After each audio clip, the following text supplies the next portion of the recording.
हम करें बात दलीलों से तो रद्द होती है, उनके होठों की खामोशी भी सनद होती है।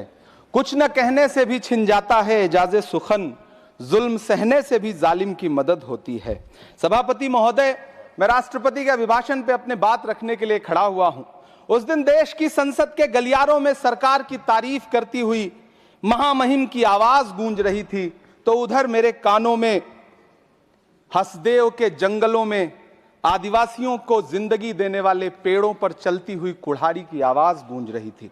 सभापति महोदय, इस तरफ महामहिम के भाषण पर प्रधानमंत्री जी संसद की मेज थपथपा रहे थे और उधर उत्तराखंड की अभागी बिटिया अंकिता भंडारी के इंसाफ की आवाजें मध्यम पड़ती जा रही थीं, जो आज भी पूछ रही हैं कि आखिर वो वीआईपी कौन था जिसके लिए अंकिता भंडारी को मार दिया गया।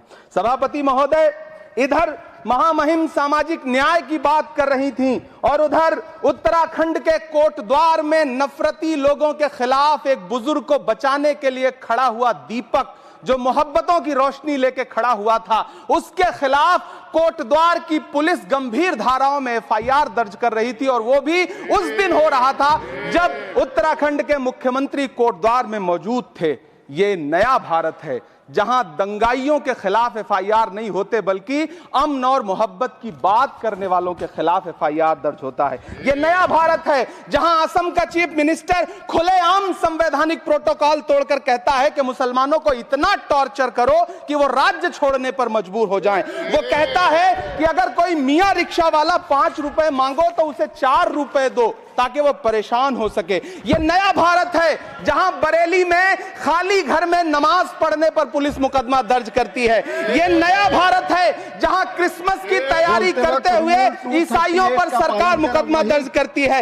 यह नया भारत है जहां जम्मू कश्मीर में नीट का एग्जाम क्वालिफाई करने वाले 50 बच्चों में अगर 42 मुसलमान होते हैं तो फिर मेडिकल कॉलेज की मान्यता ही रद्द होती है और जश्न मनाया जाता है। महामहिम राष्ट्रपति का भाषण में सुन रहा था। सर, यह नया भारत है जहां मध्य प्रदेश के बैतूल में बच्चों के स्कूल बनवा रहे मोहम्मद नईम का घर स्कूल इसलिए तुड़वा दिया जाता है क्योंकि वो स्कूल बनवा रहे थे। ये नया भारत है जहां कोर्ट का स्टे होने के बावजूद बनारस की दाल मंडी में सैकड़ों दुकानें तोड़ी जा रही हैं क्योंकि रास्ता चौड़ा करना है। सभापति महोदय, मैं आपसे कहना चाहता हूं कि जो पीढ़ी अपने बुजुर्गों को गाली देती है उसके साथ प्रकृति इंसाफ करती है। आप इंदिरा जी और नेहरू को गाली देते हैं, नेहरू को छोटा नहीं कर पाएंगे। नेहरू का साथ आइंस्टीन, नेहरू का नाम आइंस्टीन के साथ लिया जाता था और आपका नाम एप्स्टीन के साथ लिया जाता है।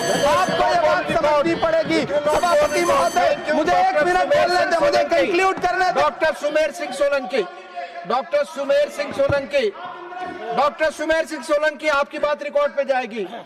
डॉक्टर सुमेर सिंह सोलंकी, जो आपका समय था मैंने बोलने दिया। जी, धन्यवाद।